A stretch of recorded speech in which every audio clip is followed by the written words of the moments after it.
Frequent PCS moves can be expensive for military families. Here are some tips to make your permanent change of station move less stressful and more financially manageable.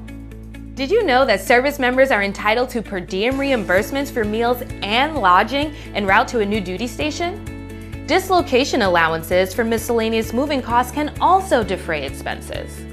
Anytime is a good time to start a savings account earmarked for moving-related expenses. Automating a small portion of your paycheck to your savings every month adds up and will allow you to avoid using credit cards for your move. You can save a lot of money by doing some research and choosing storage units, shipping services, moving companies, and hotels which offer military discounts. Please visit our website for a list of companies which offer significant savings.